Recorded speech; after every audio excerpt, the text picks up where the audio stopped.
Welcome back to Season 2 of Jori Sports Stories. As always, I'm your host Jori, and today, once again, we've got a jam-packed show for you guys.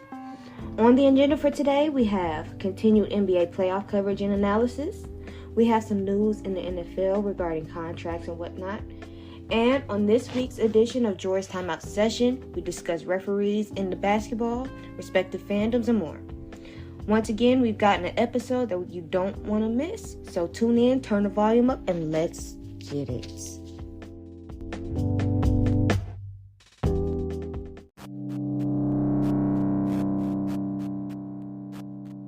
Once again, we're starting this week's episode with the NBA. Of course, it's playoff season, and we've gotten quite a bit to break down. Is Denver more vulnerable than we thought? How scary is this Lakers team really? What does the Knicks need to do in order to seriously contend for a deep playoff run? And why do the Celtics struggle in late game situations? All questions to be answered and more in this segment. So without further ado, let's get it poppin'.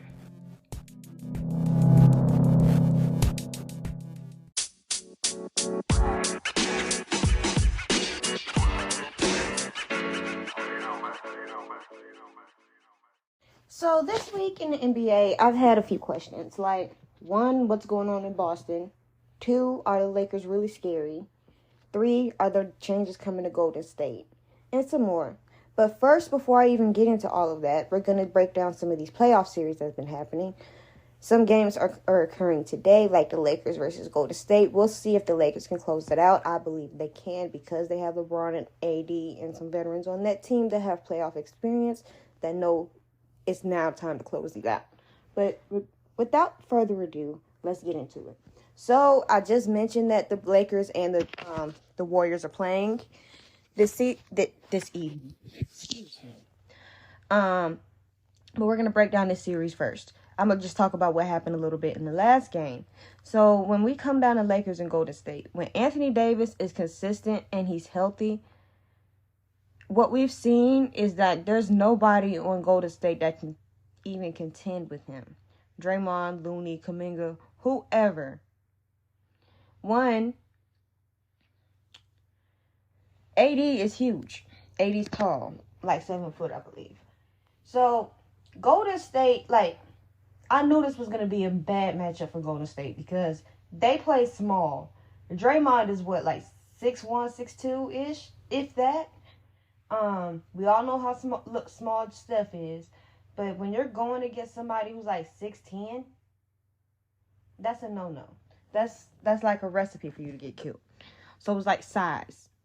And right now with this Lakers team, again, LeBron no longer has to be historically great in order to have to win a game. First quarter in game 4, he didn't take a shot. He dominated when it mattered. Second and third, He ended the game, once again, with about 20 points and a whole bunch of rebounds, I believe, and some assists. So LeBron, right now, I just need LeBron to stay healthy. In all honesty, I really just need him to stay healthy, keep doing what he does, keep facilitating. He's still doing this at a high level in year 20. I'm 22. Let's just take that into consideration. Golden State's biggest issue and advantage in the series, but now they're down 1-3. Yeah, they're down 3-1, 1-3, whatever. But Golden is the lack of size. And one thing about Golden State is they commit a lot of personal fouls. They will foul you because they're small. And they're playing in a conference where a lot of these teams are bigger, so they have to be more scrappy, if that makes any sense. But it makes sense to me. So their biggest issue is lack of size. Their biggest advantage is lack of size because we see what they can do when they run small ball and the Lakers sometimes act like they don't know how to stop it. I.e. But one thing in this series that I really do love to see is the adjustments being made game to game. I love it. I love the visible adjustments. I love how we had 2 blowouts and then they started playing a little bit better. Even though on paper the Lakers are a better team right now, but You still got to respect Steph. You still got to respect Clay. When Draymond gets going, if he gets going, you're in for it because he can still hit a three, even though it's not required of him. But, yeah. And then Golden State also has a tendency to commit a lot of personal fouls. And it's like, I feel it's a lot of people that's been complaining that the Lakers get a lot of fouls. Well, in this situation, you have two teams that play completely different styles of basketball. Like, Golden State is more tailored to the shooting of the three, the perimeter, all of that stuff. The Lakers with LeBron, and LeBron has been doing this for about 20 years. He's been doing it for more than 20 years, but 20 years professionally. He gets into the paint. He's going to drive the ball. He's going to draw a foul. Like, so we can't be surprised that Lakers are getting a lot of calls because they're a more physical team. AD gets in the paint. Rui gets in the paint. D'Lo can get into the paint. The Lakers are a paint menace. And the Warriors are not. They're a menace from behind the three, from behind the arc. So, all of that crap, that's why the Lakers get more to the line, because they play a more physical brand of basketball than whatever the Warriors are doing. But that's that. So, and the one thing about the Warriors that I've been looking at is Jordan Poole and his consistency. This is why I say changes coming for Golden State. Because Jordan Poole has been on the shallow end when it comes to consistently showing up when it matters the most. In all honesty. He takes bad shots without hesitating, but they just gave him a contract. But whatever. They pay him to make those type of shots, right? So, my thing about it is like, yeah, you're paid to take them shots, but you're also paid to make them. He's made most of them. He's a pretty good shooter, but at the same time, taking a bad shot,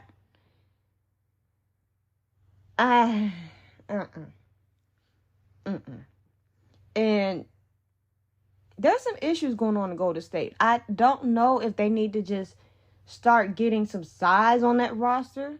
They're going to have to start doing something else. But kudos for making the necessary adjustments for Darvin Ham. My series prediction for this series right now, Lakers in 5. Now, am I wrong? I could be wrong, and other stuff could be in the cards, but whatever. Lakers in 5. Denver and Phoenix. Now, I know they just played last night.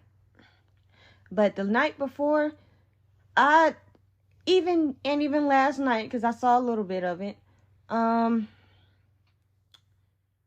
Denver doesn't play the best defense at all times, which will be an issue no matter what team they get next if they win this series. Because it's not a surefire. This series is not a sweep. Simply because of Kevin Durant and Devin Booker. But we're going to get into that in just a second. But,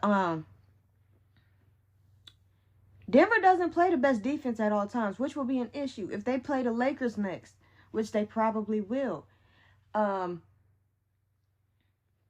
you're going to have to defend a lot better than that. And the Lakers have a better bench. So this is not Phoenix. The Denver Nuggets should remember this Laker team from the bubble. Even though it's a different team. But they ran into a buzzsaw then. So, and prior to the game last night, I was like, somebody other than Jokic and Murray is going to have to step up and do it consistently. People like Aaron Gordon and Michael Porter Jr. Now, last night, we saw Michael Porter Jr. get it going a little bit. But a lot of the times, you see Aaron Gordon looking confused. And one thing I don't think is going to happen, but it's one thing to mention. And this is what I think. Given the climate right now, not the actual climate of the world, the basketball climate, with Mike Budenholzer getting fired, right? We'll discuss that in just a second. If Denver somehow blows this series, somebody's seat needs to be hot. I mean, I'm telling you, just flaming hot. And another thing, DeAndre Ayton definitely don't want to be in Phoenix. I'm just going to just say that from what I'm seeing. Because it's like, what you're getting destroyed by Jokic. Your body language is poor half the time. You can see, I saw a video of Kevin Durant and Booker trying to motivate the guy or somebody trying to talk to him, and he goes sit on the bench by himself. Jesus Christ. DeAndre Ayton does not want to be there. His attitude is poor. His confidence is shot. And something with his competitive spirit ain't right. I don't think he'll be there after this series. I really don't think he'll be there. They won't bring him back. They'll try to move him or do something with him. But DeAndre Ayton and his lack of spark or spunk or urgency or whatever you want to call it, in a playoff environment, that's a red flag. They better move up off of him. One thing that we saw last night, both Kevin Durant and Booker can't have bad games like last night when there's almost nobody to pick up the slack. They have some shooters, they have some talent, but the amount of weight that Kevin Durant and Booker pull, if one of them is off, you're going to lose. If both of them are off, you're going to get blown out. So the biggest problem Phoenix has had, and I've been saying this for weeks now, is depth. Like they have some talent on that roster. I'm talking about Jock Landale. I'm talking about what's his face? Is his name Terrence or something like that? Whoever's listening, you know who I'm talking about. I'll have to find it. I'm not going to do it right now though. But they're not at the level yet that they can comfortably put up what Booker and Kevin Durant can do. That bench has not been performing very well throughout these playoffs. So with Kevin Durant and Booker both having bad games, like last night, things like last night is going to happen. They're going to get blown out. And that's why I was like, that's why I even thought this series was going to be a sweep, because I'm like, I don't see how they come out this series when their bench is shot. And then you lose CP3. And then his backup, you got to bench him and he starts pouting. I'm talking about DeAndre Ayton. This is what I'm talking about. You play so horribly that you get benched, but then you pout. Go cry in a corner since we're acting like that. Because all you had to do was play better. Do a little bit of something. And I'm going to get on somebody else about that too. Well, in a minute. But I'm like, all you had to do was play better. You wouldn't be sitting on a piece of wood if you had played better. Period, point blank. And I don't know if the bench is wood and whatnot. I'm just talking. But you should have played better, period. Or you should have put more of an effort, period. Instead of getting pulled and then pouting because you got pulled and being upset. And then the person that they pulled, that you got pulled for, ended up playing better anyway. Visibly playing a lot better than what you were doing. So it's like, you're upset because somebody made a business decision, a game saving or changing decision, and you happen to be the person to get the short end of the stick. When all you had to do was play better and act like you were, and play like what we know that you could play like, Mr. Ayton. You didn't have to do all of that. You didn't have to stink it up, but you stunk it up and you got benched and now you were upset. Go cry. Like, seriously. And one thing, if Kevin Durant stays, I believe he will, because I like what they have going on in Phoenix. Phoenix clearly needs to get better pieces around KD and Booker. You need to line your bench a little bit. And ones you can consistently rely on, and ones that won't quit either. Yes, those were shots. And you can't really rely on Chris Paul either, because he's always injured. Like the past few playoff seasons, he's had a soft tissue injury keeping him out for games.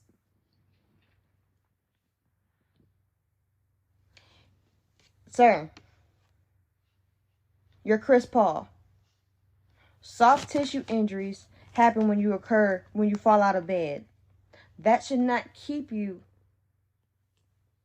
from playing playoff basketball. I don't know how bad the injury is, but at the same time, you're always injured. It always happens. It always occurs during like playoff type things.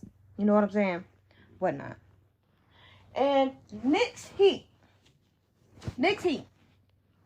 So, bottom line, the Knicks simply aren't ready yet to be serious contenders. And I know a few weeks ago I said that they needed Julius Randle back, right? I know I said that. But at the same time, I'm going to say this here. Julius Randle has not been what the Knicks needed him to be since he's returned. Again, you're not closing out games, you're not shooting very well, and you're turning the ball over. And sometimes you look like you don't know what you're doing at times. He looks like a real airhead on the basketball court at sometimes. And it kind of infuriates me because I just said that they needed you to have a chance in the series, and they look like, and you're out on the court looking like someone just pumped your head full of air. Like you're out on the court looking stupid. And I don't like that. And he's to the point where he's a train wreck waiting to happen. Did you hear what he said about maybe they just wanted it more? No. In playoff basketball, they ask you why you lost your game and whatnot. Whatever the question was, no answer should be maybe they wanted it more. Because that's avoidant and dismissive of the problem. The problem is you. Well, one of the problems is you, Mr. Randle. When sometimes you look like you don't know what you're doing and you don't belong there in a playoff environment, and then sometimes y'all are just young and inexperienced and don't know what you're doing, and it shows. Like, I'm not trying to rip on the Knicks, right? I'm ripping on him because that's just pathetic. To go out in the media and say maybe they just wanted it more than me is extremely dismissive and it's stupid. No. No. Because maybe they just wanted it more than me is not a valid excuse to why you played like that. That's not a valid excuse. You weren't defensively, you were okay, but you weren't closing out. There were times I didn't even see you box out. Or man, and then you're not shooting well either. You keep making these stupid mental errors and turning the ball over. Like, come on now. You're saying that they just wanted it more than me, but maybe they just wanted it more than us. No. I feel like every team should approach these games like they're winnable games. So maybe they wanted it more than us is not a very good excuse or very good rationale to try to spew out, because I'm going to poke holes in that. No, what happened was you didn't play well. Y'all are young and experienced and not ready for these type of lights, and y'all need some better pieces, including getting rid of you, Mr. Julius Randle. That's what happened. But if you pair that youth with Jalen Brunson and some other pieces on that team, correct, with another superstar, and you took out Julius Randle and you added experienced veterans with some better players on the bench around Brunson and company, this Knicks team will be relevant, will be even more relevant in the years to come. They're not there yet. In all factuality. Why? And Miami, the only thing I have to say about Miami is they're going to go as far as Jimmy Butler goes. Because at the same time, Bam is streaky. Kyle Lowry is what Kyle Lowry does. That's why he's on the bench, I believe. Harrell's hurt. And they don't really play well. Well, they don't play the same as when Jimmy Butler is on the floor as to account as to when he's not. So, one, Jimmy Butler turns into Jimmy Buckets when the lights shine brightest. They've been playing well off the bench, playing well for an entire game defensively. You can depend on their surrounding players more than the Knicks ones. And they play hard, tough, and they're coached well in everything. But one thing about Miami is I believe Miami might be missing another piece alongside Jimmy Butler. You think about it. Because they're already a good team. It's just that they haven't been able to get over a certain hunch or a hump to get another ring for whatever reason. You add another viable piece on the other side of like Jimmy Butler, and I believe this team will be really good, like scary good in all honesty. They just need one more consistent piece. 76ers and the Celtics. Joel Embiid being mildly healthy and without that knee brace spells trouble for the Celtics. They can't seem to have the answers for him. And that in a mildly consistent Harden doesn't have to drop 40 now that Embiid is pretty much. Now that Joel Embiid is ramping up, Harden doesn't have to do as much. And then with Tobias Harris, yes, that's the name, Tobias Harris, and Tyrese Maxey showing up out of thin air, contributing, the Celtics really didn't stand a chance. The 76ers went in there and decided, this is our game, we're going to take it, and they're not going to do anything about it. They didn't have a lot of answers for Embiid. James Harden got his looks. And then when your role players start to get clicking and start to contribute, and that's the Joel Embiid effect. This is why this man has an MVP. I didn't see it before, but I see it now. When Joel Embiid is on the floor and James Harden gets going, and then just maybe one or two other people might be weaving in and out and being shifty or whatnot, the 76ers can be heck to deal with. But the Celtics, their in-game errors, mental errors, and I've been witnessing this from game to game. They struggle lately. They've been struggling late games. But we'll talk about that in just a second. They're in trouble. And the worst thing Boston could have done was dropping game one without Embiid. Philly didn't have Embiid in game one. So, and in game two, he looked awkward with that knee brace. And we see he's ramping up. Like I said.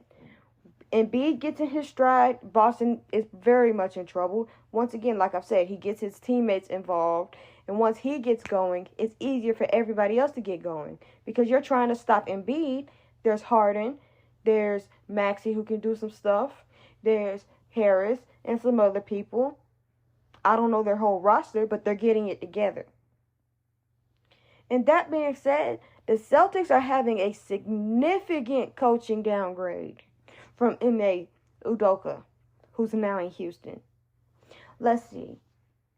We have questionable lineups, clock management, costly mistakes, and why aren't your players fast enough down the stretch?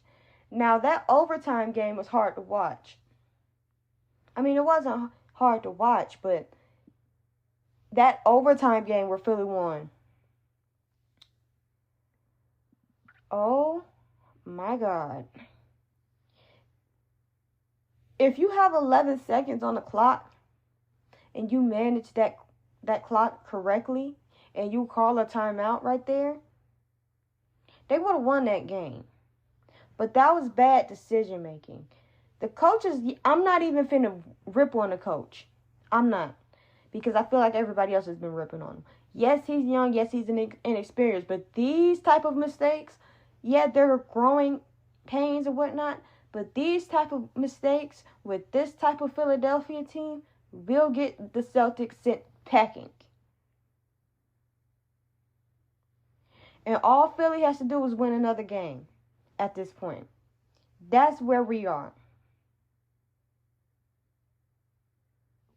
And think about it. If Philly wins another, they go back to Philly and Philly wins a game, correct? Correct me. Yeah, they go back to Philly. If Philly wins that game and they rattle off 3 straight to win a series, what's going on? And there's been times that I've seen the Celtics play that it looks like sometimes Jason Tatum and Jaylen Brown don't belong on the court together at times. And we know what they're the law firm, right?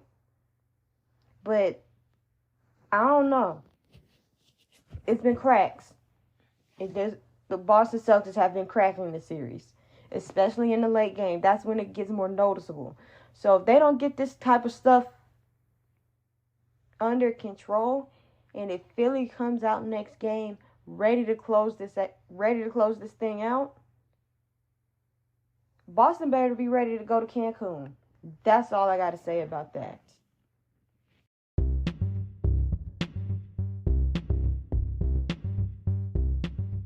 Next up, we got some headlines in the NFL going on. Like, what does Dexter Lawrence getting paid mean for the likes of Saquon and Quentin Williams? Saquon Barkley, that is. Tampering with the former Colts quarterback. And who's still at the top? Who's still out on the open market? And will they find a roster spot? Stick around for this and more in this NFL segment. So once again, let's get it.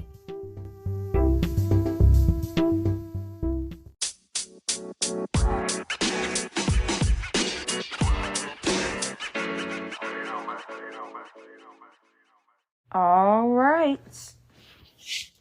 Going on to the NFL. First things first, I'm going to get this out the way so I can rip on the Colts. We're going to talk about their situation and something else about a former Colts quarterback that has just been released, in my opinions on that. But apparently, Old Ursay is in shambles about the Commanders allegedly acquiring about Andrew Luck regards to tampering. Now, my thing is, I understand he would be upset. That's against the rules in tampering. Everybody tampers, though, apparently. Okay. My thing is, why are you so upset? Why are you even upset about this? Because y'all didn't do right by him until it was too late. You single-handedly caused that man to retire in his prime. Y'all have been on this downward spiral ever since, rightfully deserved. And after what you did to Matt Ryan, now if you know me, you know I live in Georgia, and I grew up a Falcons fan until like a few years ago. So now I am a Titans fan because I like the Titans. And this has been brewing because I've been paying plenty of attention to the Titans for years before I knew I was a fan. So it's like they kind of chose me. I chose them. We'll get into that. Yada, yada, yada. So I have some gripes against the Colts about how they did Matt Ryan. Because you promised this man the world and you gave him absolutely nothing. Come on. But whatever. So don't act like you care now when that man will put his body on the line, play through injuries, try to truck defensive linemen for that franchise. And y'all didn't protect him. And now that he's retired,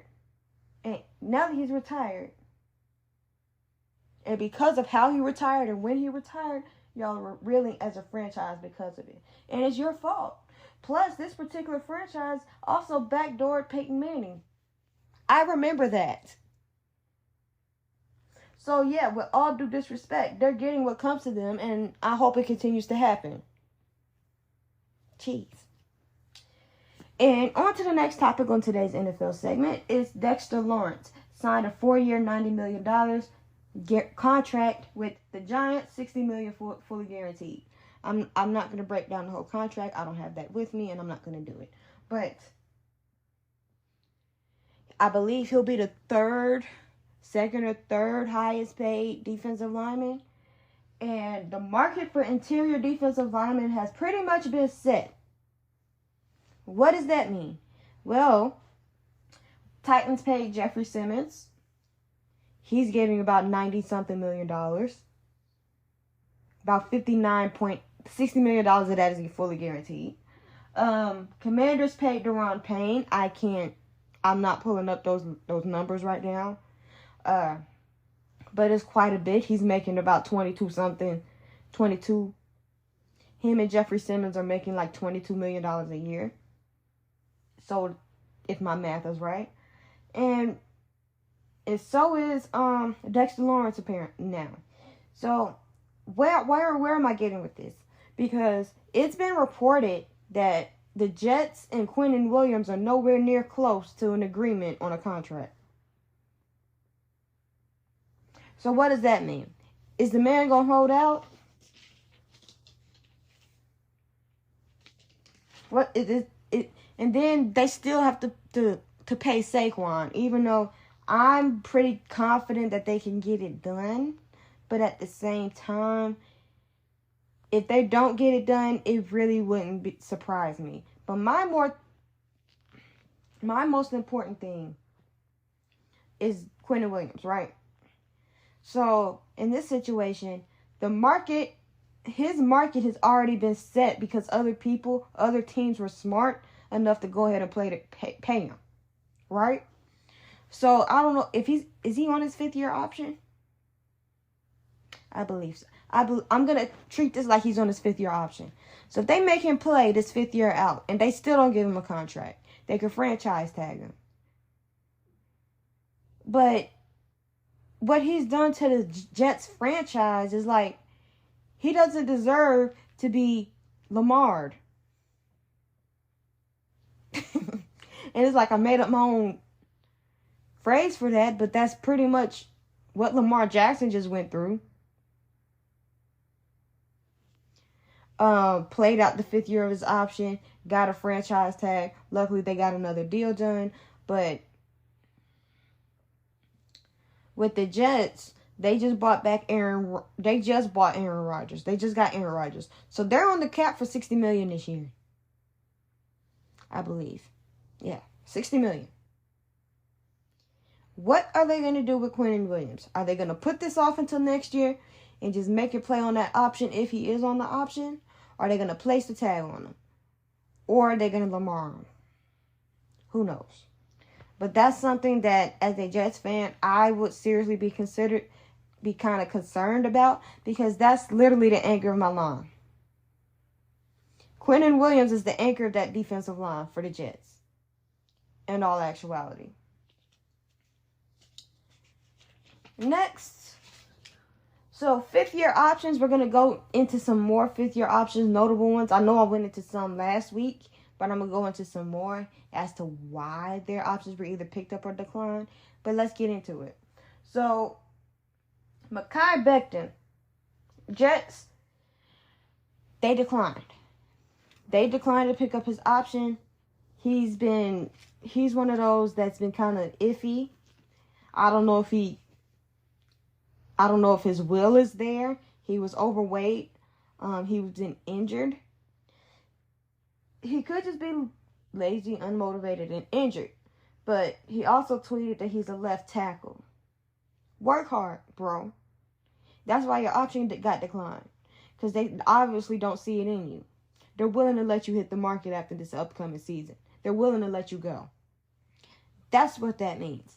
So, you're tweeting that you're a left tackle and you haven't done much to earn that spot. That's why Robert Saleh came out and said he needs to earn it. It's not going to be given to you. You have a spot on this roster. 52 other people has a spot on this roster. You know what that offensive line room looked like. Earn it. Clyde Edwards-Helaire, Kansas City declined. This is mainly due to injury concerns. Chase Young declined. Again, most likely due to injury. He can't stay healthy, but he's an absolute dog when he is. We know what Chase Young is. I think, in all honesty, that if he can stay healthy this season, Washington will bring him back. You can't let a talent like that go without reason.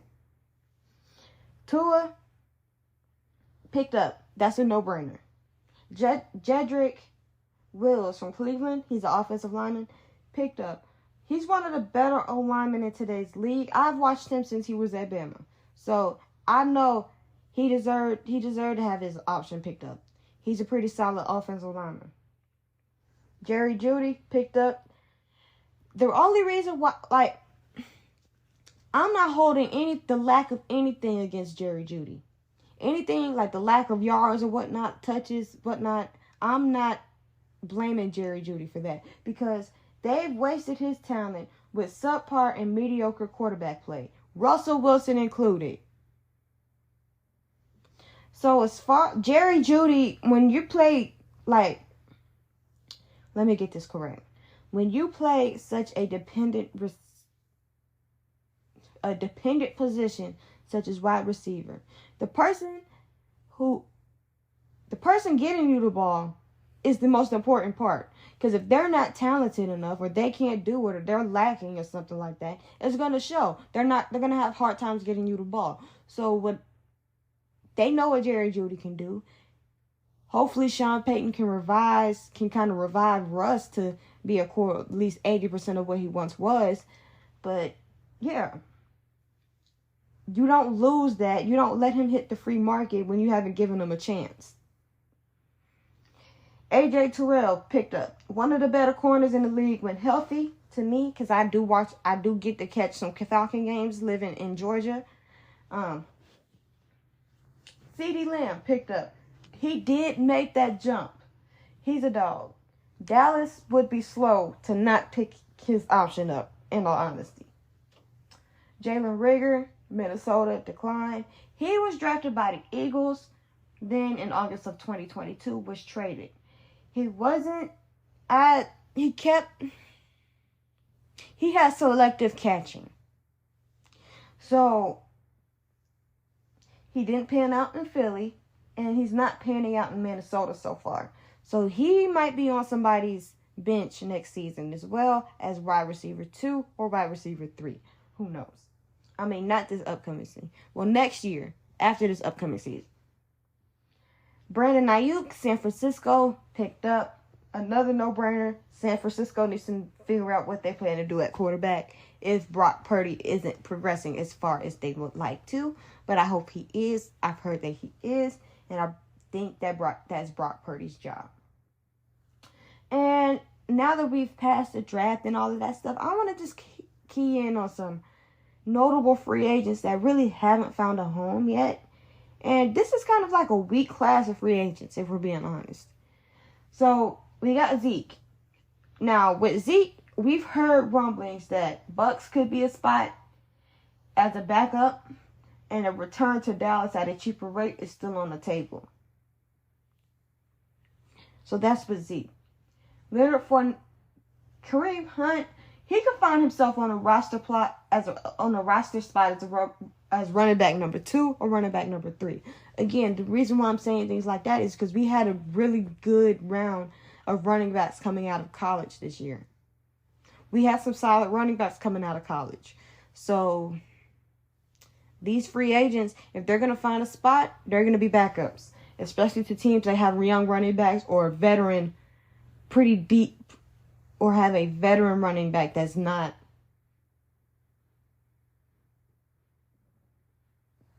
keeping it churning, keep it frank. Leonard Fournette, again, could find himself on a roster as a third down back or whatnot. Roger Saffold. Now, I'm a Titans fan, and if that man is truly a free agent, hey, buddy, because I loved him. I loved him when he was in Tennessee. He's a very capable offensive guard, especially on the strong side, the right side. He, in my opinion, should not be available. Frank Clark. If he's not a Chief, I don't know if he is a Chief, but I heard he's a free agent, so I'm going to put him on this list. If he's not a Chief, he will be on somebody's roster. He's too disruptive to be, as an edge rusher, to be a free agent. Kenny Golladay has an upside, more of a project, though, than to a true-to-bat starter. Jarvis Landry, an injury liability. We know what he is when he's healthy, but is often injured and is often injured. I'm gonna leave it at that. Justin Houston, very talented, but also kind of injury prone. Most of these people on these lists right now, are decent, but the value of what you're gonna get, minus somebody like a Roger Saffold, a Jedrick Wills, whose option got picked up. That's the wrong list. Roger Saffold, Frank Clark, whatnot.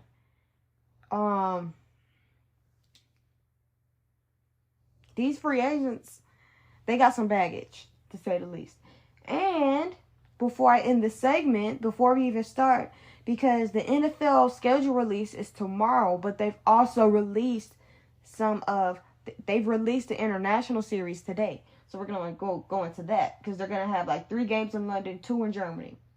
So the first game in London is October 1st, 2023, Atlanta versus Jacksonville. October 8th, 2023, Jacksonville versus Buffalo. October 15th, 2023, Baltimore versus Tennessee.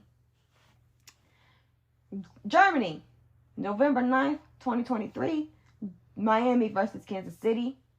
November 12th, 2023, Indianapolis versus New England. My personal thoughts on some of these, right? Right off the bat, Baltimore and Tennessee really should be a game that locals can attend to here in the States. Either in Baltimore or Nashville. That is an old school rivalry. If that game was in Nashville, I'd go to that game. I'd ride up 65 to go to that game. I'd 75, 24, 65, flying 100. I'd be there. And homie, my little homie, my Ravens fan, bro. That bet is still on. So now I know a date. I go ahead and get that jersey ready, boy. But I feel like that should be something that's in the States. They could have put like Tennessee versus Jacksonville or Indianapolis in London, not Baltimore. But anywho,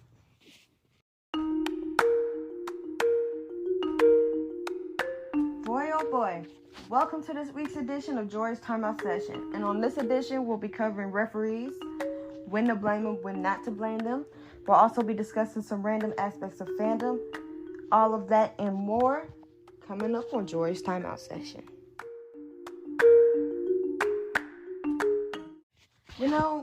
Before I even start, I forgot to address the fact that the Milwaukee Bucks fired Mike Budenholzer just like a year or two removed from winning the championship.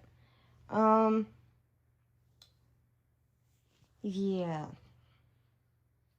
If that's what we're doing, so if Denver doesn't get to a championship, if Denver somehow blows this series, should Mike Malone be on the hot seat? I absolutely believe so. Should he be fired? Probably not. If Denver fires that man, will I be surprised? No. Given the climate. It was just something that was preaching on my mind. Now, will other teams start probably doing this? Maybe. So, as a coach, I'm looking at my shelf life as being extremely short. And I'm being required to do pretty much the impossible. And if I don't do it, I get fired. But whatever. NBA refs have been very spotty. There have been some spotty calls by NBA refs. Some missed calls, some no calls, some calls that should have been called, some egregious texts and whatnot, and ejections. We've had an influx of people being kicked in the groin. I need everybody in the NBA to be more cognizant of their body parts flying around. Please. Because I really hate to see people repeatedly getting hit. I understand Draymond is what Draymond is, and I'm not going to address Draymond, but I'm pretty much getting sick and tired of seeing an ejection a game. Or a tech a game for stupid stuff. Control your body. There is no need for all of these people to be doing all this flailing and stuff. Stop trying to sell fouls, control your body, and people won't get hurt. I.e., and if you knew how to fall without hurting somebody, do that. I'm tired of people getting, and some of this stuff is not basketball moves. Like, I understand the thing what happened with LeBron was a basketball move. But some of this crap is not basketball stuff. So be cognizant of your body parts. Watch how you swing in your hands and flail in your arms. Unless somebody just happened to make you mad. Then, of course, I'm with throwing a few bows. But come on now. This is getting ridiculous. But back to the refs. And consistency in how these referees call games needs to improve. Regular season, preseason, postseason, midseason, the season. Period. And if there's no clear cut, like, I know that they have this, and sometimes it's like they don't. Because, like, if you don't have an expert, if it's not a clear cut foul, but you know somebody got fouled, have an expert on hand or on the phone that saw it. Like, kind of sort of what the NFL do. I do believe that the NFL needs to be doing that when it comes to roughing the passer penalties. That's a whole nother episode. But, yeah. And people blame, this is my thing about blaming the referees. They do have some BS calls. And sometimes the player just has to be more careful on not fouling in front of a ref. But when to blame refs? When a dumb foul gets called, when a foul doesn't get called, uncalled for technicals and ejection, and just for stupid stuff, right? This is when not to blame the refs. When you're getting beat up in the paint, when you commit the most fouls in the league, and when there's really nothing to blame the refs for. Like, if you know you committed a foul, why are you crying to the refs like, I don't know, I didn't do that. On my mama, I didn't do that. He saw you do it. That's why he called it, you idiot. Like, I can't stand that. You keep crying when you get a foul. What'd I do? He saw you do it. And you know you did it. And bias. Some people say the refs are biased. Sometimes I do agree. Refs can be biased when they shouldn't be. But don't claim bias when two teams that play two different styles of basketball and one is more physical and foul-inducing. Don't do that. I.e. Golden State versus the Lakers. And I was listening to I forgot what podcast it was, on Sports Empire Network, my little network that I'm a part of. Be sure to follow them on YouTube and on Facebook, I believe. I believe there's a Twitter too, but I can't remember right now. But about fans and being part of your regional fan base or whatnot. And I, like, to some of the points that were made, I do agree. Because it's like, but my region also happens to be one of the most funniest regions ever. Because it's like, I live in Georgia, right? There's a lot of Falcons fans. There's a lot of Saints fans that came up here from Katrina. So Georgia is a wild card. But even if I didn't watch the Falcons, or if I wasn't paying attention to them, I wasn't cheering for the Saints. I will never cheer for the Saints. That's just because of where I'm from. But I got sick and tired of watching the Falcons because my eyes were starting to wander. Like, I was raised into being a Falcons fan, right? Most of my dad's side of the family is Falcons fans. I have a Lions fan. I have a few other fans.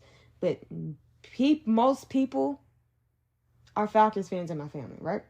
So it's like, I got sick and tired of watching them. So it's like, I had wandering eye. I like to watch the Titans. And there that went. And then, what really sealed the deal is I already kind of proclaimed myself as a Titans fan before the whole Deshaun Watson thing. But then, after that crap, I'm like, I'm done. Bye-bye. But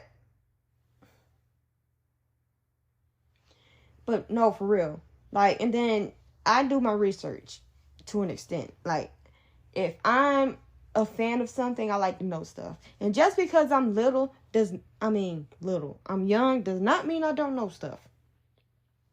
Like, I might be the youngest person on the network. Like, I'm 22. I just turned 22 in February. But don't play with me. But that's not the point. It's like,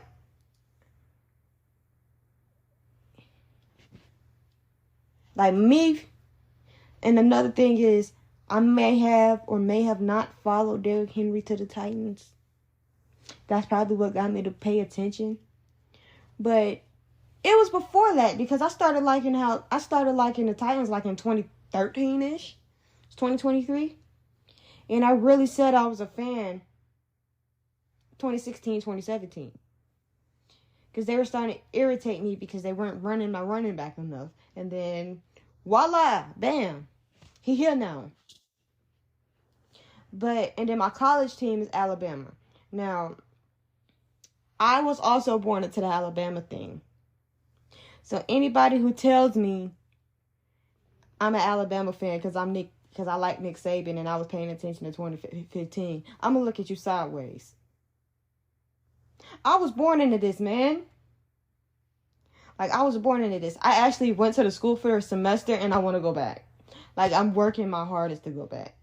Like, my dream is to go back. So, when people say that, I'm like, so you weren't there for the bad times either. You weren't there when we weren't doing so hot.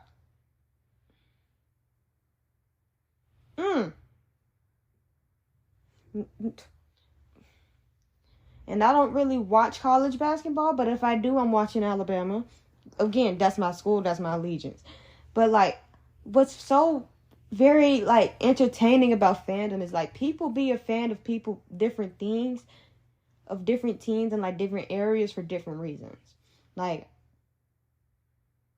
all of a sudden I became a Titans fan and now I want to move to Tennessee, which is true. I do want to move to Tennessee soon, within the next 5 years. Or they have different reasons for doing this and different reasons for doing that. But the one reason I can't respect is because they're winning. I don't do bandwagon fans. Y'all can say I could bandwagon Derrick Henry all I'd want. But push come to shove, you say something about my running back and I'm there. But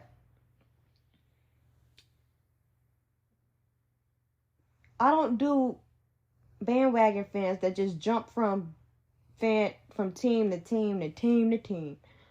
I'm not jumping to another team. My heart is in Tennessee with my Titans. My heart is in Tuscaloosa with my Crimson Tide. My heart is in LA with my Lakers. I've been a Lakers fan. And it's not just because of LeBron either. Because for a period of time in my life, I honestly could not stand LeBron because he flopped too much and he cried too much. Ain't much change either. But I love him. He's still the GOAT. To me.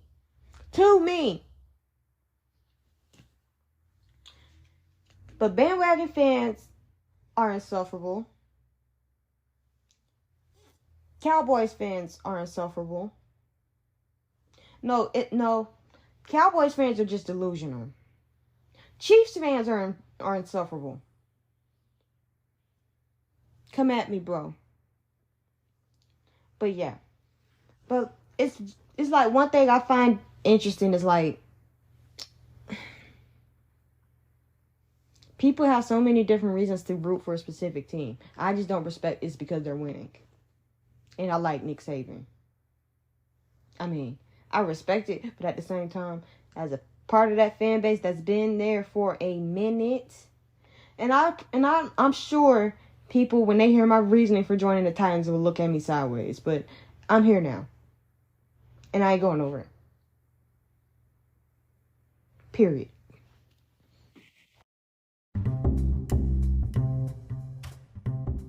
Well.